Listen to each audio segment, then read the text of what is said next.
Hi friends, welcome to Annie's kitchen. ನಾನಿವಾಗ ನವರಾತ್ರಿ ವಿಶೇಷ ಯಾವ ಥರ ಅಂತ ಒಂದೊಂದಾಗಿ ಹೇಳ್ಕೊಂಡು ಬರ್ತೀನಿ.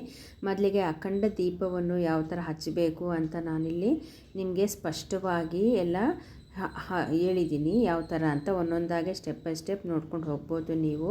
ಯಾವ ಥರ ಈ ದೀಪ 9 ದಿನ ನಾವು ಉರಿಸ್ಬೇಕು ಅನ್ನೋದು ಕೂಡ ನಾನು ಇದರಲ್ಲಿ ತೋರಿಸ್ತಾ ಇದ್ದೀನಿ. ಯಾವ ಥರ ಬತ್ತಿ ಹಾಕಬೇಕು, ಯಾವ ಥರ ಎಣ್ಣೆ ಹಾಕಬೇಕು, ಈ ಕೆಳಗಡೆ ಇಡಬಾರ್ದು, ಮೇಲೆ ಒಂದು ಟೇಬಲ್ ಮೇಲೆ ಇಡಬೇಕು, ದೇವ್ರ ಮನೆಯಲ್ಲೇ ಇಡಬೇಕು ಅನ್ನೋದು ಒಂದು ಶುದ್ಧ ಜಾಗದಲ್ಲಿ ಈ ಅಖಂಡ ಜ್ಯೋತಿ ಇಟ್ಟಷ್ಟು ದುರ್ಗಾದೇವಿ ವಾಸವಾಗಿದ್ದಾಳೆ ಅನ್ನೋ ಒಂದು ಪ್ರತೀತಿ ಕೂಡ ಇದೆ ಇದರಲ್ಲಿ.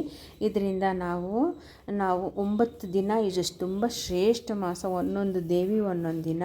ಸೊ ಸಾಯಂಕಾಲ ಹೊತ್ತು ನೀವು ಆರತಿ ಕೂಡ ಮಾಡ್ಬೋದು, ತಿಪ್ಪದ ಆರತಿ ಮತ್ತು ದುರ್ಗಾ ಸಪ್ತಶತಿ ಪಾರಾಯಣ ಕೂಡ ಮಾಡ್ಬೋದು. ಬೆಳಗಿನ ಜಾವ ನೀವು ಲಲಿತ ಸಹಸ್ರನಾಮ ಕೂಡ ಮಾಡ್ಬೋದು. ಕೊನೆಯ ದಿನ ನೋಡಿ 9 ದಿನ ಆದಮೇಲೆ 10ನೇ ದಿನಕ್ಕೆ ಇಲ್ಲ 11ನೇ ದಿನಕ್ಕೆ ಟೈಮ್ ಚೆನ್ನಾಗಿರೋದು ನೋಡಿಕೊಂಡು ಆರತಿನ ಕೆಂಪು ಆರತಿ ಮಾಡಬೇಕು. ಅದ್ರ ಜೊತೆಗೆ ಒಂದು ಎಲೆ ಇಟ್ಕೊಂಡು ಕರ್ಪೂರ ಇಟ್ಕೊಂಡು ಬೆಳಗ್ಬಿಟ್ಟು ಅದನ್ನು ನೀರು ಏನು ಮಾಡಬೇಕು ಅಂದರೆ 3 ಟೈಮ್ ನೀವು ಲೆಫ್ಟ್ ಹ್ಯಾಂಡಿಂದ ಎಡಗೈಯಿಂದ ನೀವು ಕೂಡ ಅದಕ್ಕೆ ಪ್ರೋಕ್ಷಣೆ ಮಾಡಬೇಕು.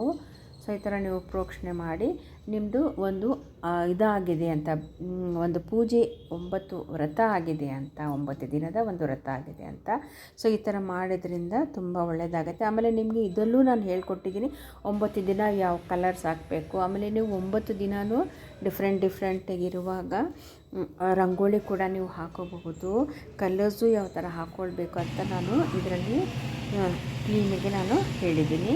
ಸೊ ಇದೇ ಥರ ನೀವು ಮಾಡ್ಕೊಳ್ಳಿ. ನಿಮಗೆ ಇದು ನವರಾತ್ರಿ ಶುರು ಆಗಿದ್ದರಿಂದ ಚಾಮುಂಡೇಶ್ವರಿ ಕೊನೆ ಉತ್ಸವ ನಡೆಯುತ್ತಲ್ಲ ಅಲ್ಲಿವರೆಗೂ ನಿಮಗೆ ನವರಾತ್ರಿನೇ ಅಂದ್ಕೋಬೋದು.